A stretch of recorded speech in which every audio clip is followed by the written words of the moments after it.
Hello అండి. నేను John, designer come మాస్టర్‌ని. ఈరోజు బేబీ ఫ్రాకు 3 లేయర్స్‌ది స్టిచ్చింగ్ చూపిస్తాను. ఇది బాడీ, ఫ్రంట్, ఫ్యాబ్రిక్ మీద వర్క్ వచ్చింది ఆల్రెడీ. ఇది రెడీమేడ్ క్లాత్ ఫ్యాబ్రిక్ ఇది. సో, ఇలాంటి క్లాత్ మీరు స్టిచ్ చేయాలనుకున్నప్పుడు మనకి ఏదైతే మిషన్ సూదులు ఉంటాయో అవి నార్మల్లీ తీసుకోండి. 14 నెంబరు. అంటే చీప్ క్వాలిటీ సూదులు తీసుకుంటే ఒకవేళ ఇరిగిపోయినా మనకి అంత ఎక్స్పెన్సివ్ అవ్వవు. అదే ఆర్గాన్ కంపెనీ అయితే కొంచెం రేట్ ఎక్కువ ఉంటుంది. నార్మల్లీ తీసుకోండి. 14 నెంబర్ తీసుకుంటే కొంచెం సన్నగా ఉండి నీట్గా కొంచెం విరిగిపోయే ఛాన్సెస్ చాలా తక్కువ ఉంటాయి. మనం దీనికి లైనింగ్ని డబల్ లైనింగ్ వేసుకుంటున్నాం. ఒకటి కాటన్, ఇంకోటి శాటిను. ఇది మెయిన్ ఫ్యాబ్రిక్ వచ్చేసి శాటిన్కి అటాచ్ చేసుకుంటున్నాం.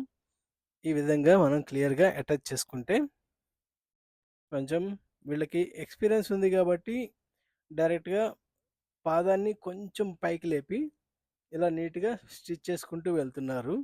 ఒకవేళ ఎక్స్పీరియన్స్ లేకపోతే మాత్రం ఎక్కడైతే మనం స్టిచ్ చేయాలనుకుంటున్నామో ఆ ఏరియాలో మీరు బీడ్స్ని కట్ చేయడం లేదంటే పగలగొట్టడం చేయాలి.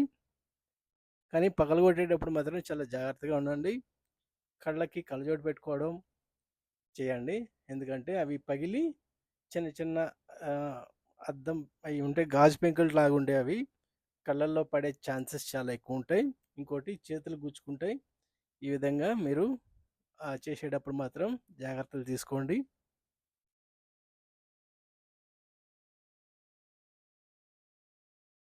అన్నిటికన్నా బెస్ట్ థింగ్ ఏంటంటే కత్తెరతో లైన్గా కట్ చేసుకుంటూ కొంచెం టైం తీసుకుని కట్ చేసుకుంటూ వెళ్ళండి. అది కొంచెం బెటర్ ఉంటుంది. ఇది కట్ చేసుకున్నది అటాచ్ చేసుకున్న తర్వాత కాటన్ లైనింగ్కి 1 ఇంచ్ పట్టి ఏదైతే ఫీజింగ్ ఉంటుందో అది అంటించుకున్న తర్వాత సేమ్ ఇలా స్టిచ్చింగ్ చేసుకుంటూ వెళ్ళండి నెక్ షేప్ కోసం.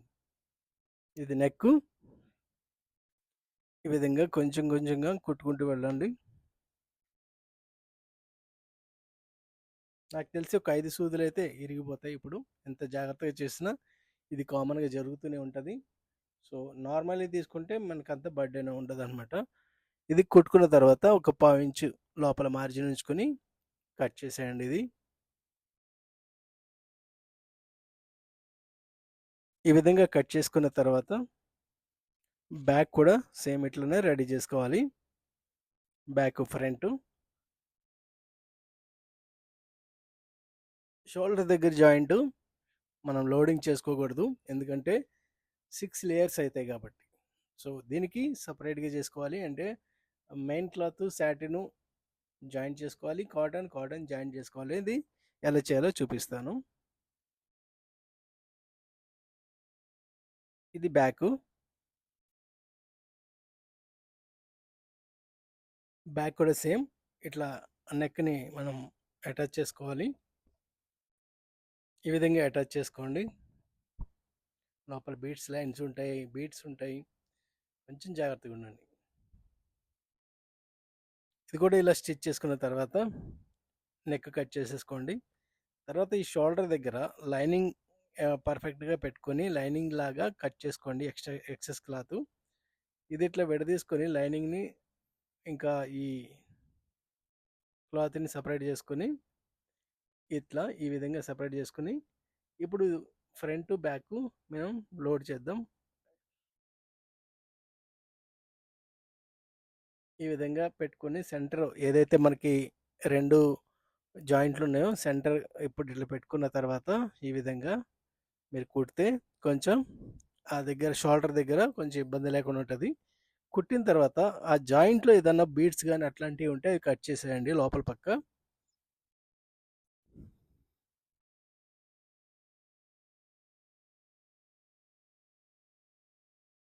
ఈ విధంగా జాయింట్ చేసుకుంటే కొంచెం పిల్లలకి అనీజీ లేకుండా ఉంటుంది. కొంచెం కొంచెం కంఫర్ట్గా ఉంటుంది.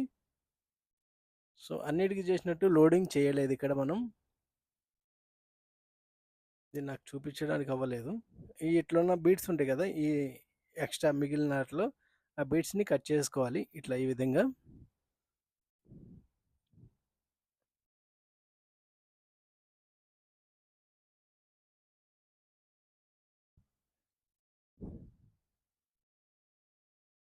కట్ చేసుకున్న తర్వాత జాయింట్‌ని విడగొట్టుకొని ఒకసారి ఐరన్ చేసుకుంటే కొంచెం ఫ్లాట్ అవుతుంది, మీకు నీట్‌గా ఉంటది అక్కడ షోల్డర్ దగ్గర ఇబ్బంది లేకుండా. తర్వాత వచ్చేసి మనం సైడ్ ఈ ఏదైతే మనకి మిగిలిన లైనింగ్ ఉందో ఆ లైనింగ్‌ని మెయిన్ క్లాత్‌కి అటాచ్ చేసేయండి. ఇప్పుడు అటాచ్ చేసేటప్పుడు మాత్రం చెప్పాను కదా, ఆ దారి ఏదైతే స్టిచ్ చేస్తామో ఆ ఏరియాలో మాత్రం బీడ్స్ కట్ చేసుకోవడం లేదా పగలగొట్టడం చేసుకోండి. సూది ఇరిగిపోయింది ఒకటి.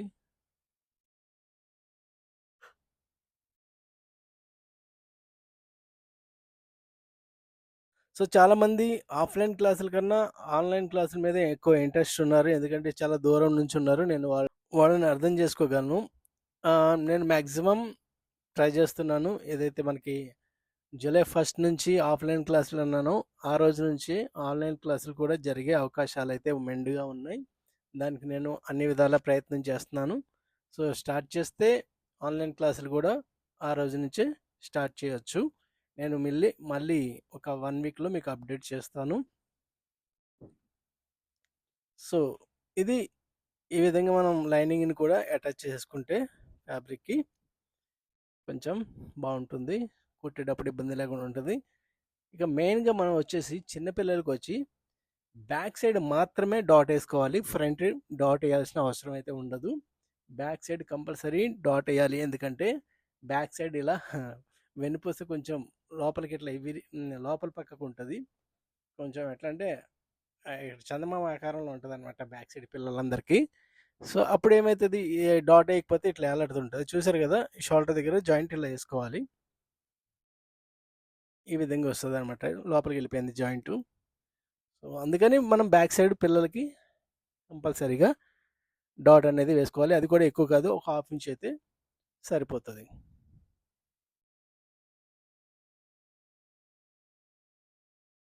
ఫ్రంట్ అయితే డాట్ వేయాల్సిన అవసరం అయితే ఉండదు, ఓన్లీ బ్యాక్ డాట్ మాత్రం కంపల్సరీగా వేసుకోవాలి. లేదంటే బ్యాక్ ఇలా వేలాడుతూ ఉంటుంది, చూడడానికి అంత బాగోదు. సో ఇలా కొంచెం కొంచెంగా నీట్గా నిదానంగా కుట్టండి. మీరు కొంచెం ఏమాత్రం ఏమరపాటుకున్నా అది బీట్స్ మధ్యలో పడి సూదులు ఇరిగిపోతాయి. ఇరిగితే ప్రాబ్లం లేదు, ఏదన్నా పగిలి చేతులు గుచ్చుకుంటేనే కొంచెం ఇబ్బంది అవుతుంది.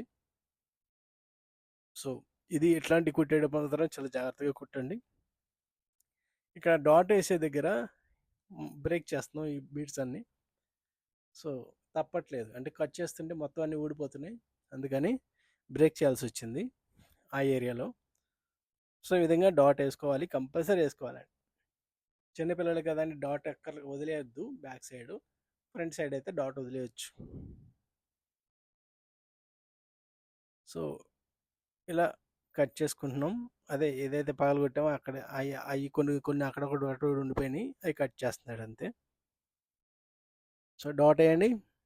ఇది 1/2 ఇంచ్ అయితే సరిపోతుంది, 1/2 ఇంచ్ నుండి 30 ఇంచ్ మధ్యలో ఉండేలా చూసుకోండి, మేము అక్కర్లేదు. ఆన్లైన్ ఇంట్రెస్ట్ ఉన్న వాళ్ళు వేరే నెంబర్ ఉంది కదా, 9966333748, ఆ నెంబర్కి నాకు ఒకసారి మెసేజ్ పెట్టండి. సో ఎంతమంది ఇంట్రెస్ట్ ఉన్నారో చూసుకొని దానికి నేను వర్కౌట్ చేసి మీకు అప్డేట్ చేస్తాను. ఎందుకంటే పెట్టుబడులు పెట్టాల్సి వస్తుంది అనుకుంటా, నాకు తెలిసి చాలా. సో దానికోసం ఆలోచించుకోవాలి నేను. సో మెయిన్గా పెట్టడానికి ఒక రీజన్ అయితే ఉంది, నాకు అసలు తెలియదు దాని గురించి. మనం ఫస్ట్ టైం కాబట్టి, సో మీకు ఇబ్బంది లేకుండా ఉంటుంది కాబట్టి నేను ట్రై చేస్తాను. చాలా దూరం నుంచి నా వీడియోలు చూస్తున్నారు, మీ అందరికీ ధన్యవాదాలు. ఈ ఈ వీడియో కింద మాత్రం మీరు కంపల్సరీగా మీ ఊరు కామెంట్ చేసి చెప్పండి, నా వీడియోలు ఎంత దూరం నుంచి చూస్తున్నారు, ఎంత ఉపయోగకరంగా ఉన్నాయో చూసుకుని ఇంకా కాస్త బెటర్గా నేను వర్క్ చేయడానికి ఇంట్రెస్ట్ చూపిస్తాను. నాకు ఇంట్రెస్ట్ వచ్చే అవకాశం ఉంటుంది. ఇది హ్యాండ్స్ నార్మల్, ఈ లైనింగ్ అటాచ్ చేస్తాం, దీనికి ఒక లైనింగ్ వేస్తున్నాను, ఓన్లీ సాటిన్. మళ్ళీ దీనికి కూడా కాటన్ వేస్తే లావ్ అయిపోతుంది. కింద ఎడ్జిల దగ్గర మాత్రం కాటన్ పట్టీ ఒకటి వేసుకుంటున్నాం ఇట్లా. ఈ పట్టీని పైన స్టిచ్ కనపడకుండా ఓన్లీ లైనింగ్కి స్టిచ్ చేస్తున్నాం చూడండి ఇక్కడ. ఈ విధంగా వేసుకోవాలి. కుట్టమన్నాడు కదా అని ఒకేలా కుట్టుకుంటే వెళ్ళకూడదండి. ఆయా క్లాత్ని బట్టి, దాని స్వభావాన్ని బట్టి మన క్లాత్ని, మన వర్క్ని, మన స్టిచ్ని ఇలా చేంజ్ చేసుకుంటూ వెళ్ళాలి. ఇలా చేసుకున్న తర్వాత ఏదైతే మనం ఇక్కడ స్టిచ్ మన అటాచ్ చేయాలి కదా, ఆ ఏరియాలో బ్రేక్ చేసుకుంటున్నాడు ఇక్కడ. స్టిచ్ నడవాలి కదా అక్కడ. సో మీ ఊరి పేరు మాత్రం కంపల్సరీగా నాకు కామెంట్ చేసి చెప్పండి, నేను కూడా చూస్తాను.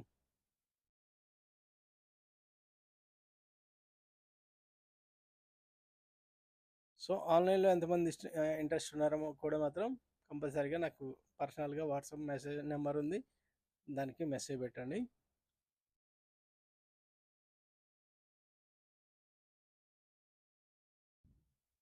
సో ఈ విధంగా ఈ హ్యాండ్ని కూడా అటాచ్ చేసుకుంటున్నాం ఇక్కడ. ఐ మీన్ లైనింగ్ని మెయిన్ క్లాత్ ఫ్యాబ్రిక్కి అటాచ్ చేస్తున్నాం, అటాచ్ చేసుకుంటున్నాం అంతే. ఇక్కడ వచ్చేసి కింద ఫ్లేయర్ ఉంది కదా, అది త్రీ లేయర్స్ ఫ్లేయర్. అది ఎలా కట్ చేయాలి అంటే, క్రేప్ లైనింగ్ తీసుకున్నాను.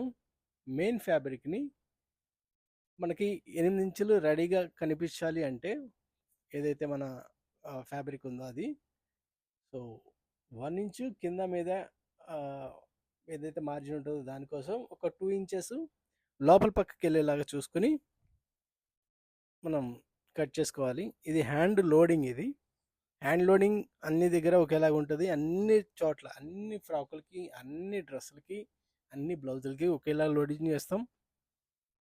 ప్రీవియస్ వీడియోస్లో చాలా ఉన్నాయి, చూడండి కొత్తగా చూసేవాళ్ళు అయితే.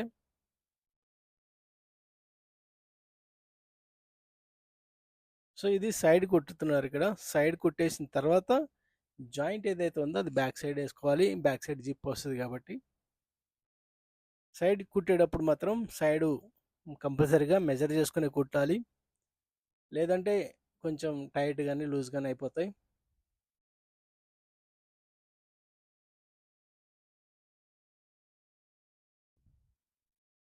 ఈ విధంగా మీరు కొంచెం కొలిచి మెజర్ చేసుకొని పర్ఫెక్ట్గా మీరు కుడితే ఓపెన్ చేసే అవకాశం చాలా తక్కువ ఉంటాయి. మార్కింగ్ మీదే కుట్టుకుంటూ వెళ్తే చాలా అంటే చాలా టైట్లు అయిపోవడం, డిస్టర్బ్ అయిపోతుంది మొత్తం బ్లౌజ్ మొత్తం. ఈ విధంగా కొంచెం కొంచెంగా కుట్టుకుంటూ వెళ్ళండి. ఎక్కడన్నా ఆదమర్చి ఫాస్ట్గా నడిపించారా సూది ఇరిగిపోతుంది. ఆర్మల్ మాత్రం కంపల్సరీగా మెజర్ చేయాలి. హ్యాండ్ లూజు, ఇంకోటి వేస్ట్, ఈ 3 కంపల్సరీగా మెజర్ చేసుకుని మార్కింగ్కి పావు ఇంచ్ బయటకు వచ్చేసింది చూసారా, ఈ విధంగా వచ్చేస్తాయి. సో కంపల్సరీగా మీరు మార్క్ చేసుకునే సైడ్ కుట్టాలి. ఇంకో స్టిచ్ దీనికి ఎలా వేయాలి అంటే, ఎక్కడైతే వేస్ట్ దగ్గర ఒక స్టిచ్ చేసామో అక్కడ నుంచే ఇంకో స్టిచ్ కూడా స్టార్ట్ చేసి కొంచెం కొంచెంగా పక్కకు జరుపుకుంటూ వెళ్ళి మళ్ళీ హ్యాండ్కి సపరేట్ చేసుకోవాలి. ఈ విధంగా చేస్తే ఒక స్టిచ్ ఓపెన్ చేసిన వేస్ట్ దగ్గర మనకి ఓపెన్ చేయాల్సిన అవసరం రాకుండా ఉంటుంది. ఓన్లీ బాడీ వరకు మాత్రమే లూజ్ చేయడం జరుగుతుంది. ఇలా కొంచెం కొంచెంగా జరుపుకుంటూ వెళ్ళాలి. ఎక్కడైతే స్టార్టింగ్ స్టిచ్ ఉంటుందో అక్కడే స్టార్ట్ చేసి పక్కకు జరుపుకుంటూ వెళ్ళాలి. ఇది ఫ్రాక్ కుట్టే విధానం.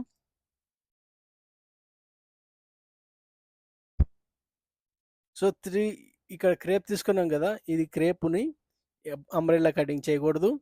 అంబ్రెల్లా కటింగ్ చేస్తే ఒక దగ్గర కిందకి మీదకి అయితే ఉంటుంది. సో ఇక్కడ పెట్టికోట్ లాగా కట్ చేసుకోవాలి. 6 కలీస్ కట్ చేసుకున్న తర్వాత మనం ఈ ఫస్ట్ లేయరు వేస్ట్కి అటాచ్ చేసుకున్నాం.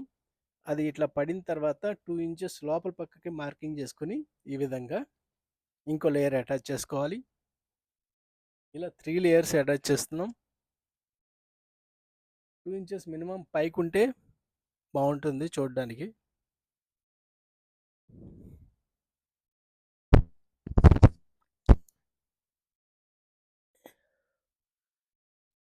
ఈ విధంగా కుట్టుకోవాలి. కొంచెం నిదానంగా కుట్టండి.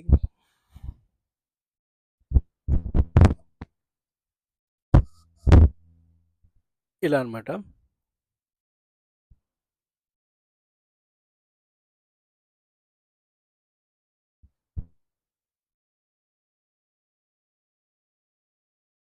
సో ఇది 3 లేయర్ కింద ఫ్లేయర్ రెడీ చేసుకుంటున్నాం ఇక్కడ. ఇది లాస్ట్ లేయర్ అటాచ్ చేస్తున్నాడు, చూపిస్తాను.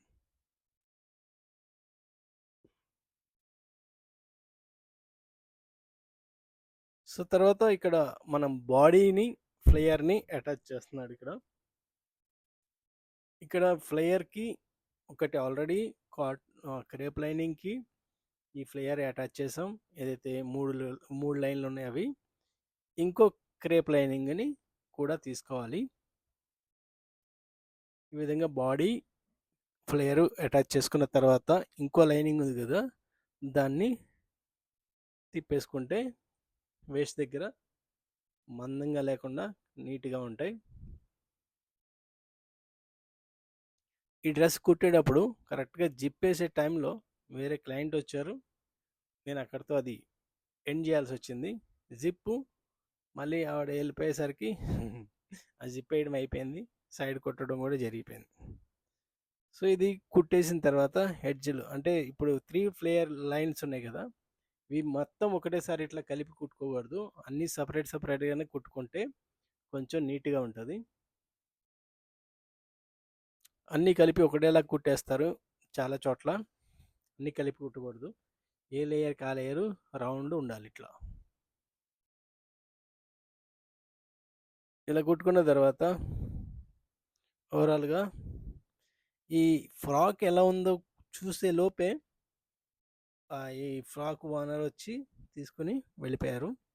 సో అది నాకు కుదరలేదు. బహుశా వాళ్ళు ఫోటో పెడితే మాత్రం కంపల్సరీగా అప్డేట్ చేస్తాను. ఇది ఫ్రాకు ఓవరాల్గా. ఇప్పుడు లోపల లైనింగ్ ఉంది కదా, అది కూడా. ఇది ఫ్రాకు లోపల లేయర్ కూడా కుట్టేసుకోవాలి. Thank you.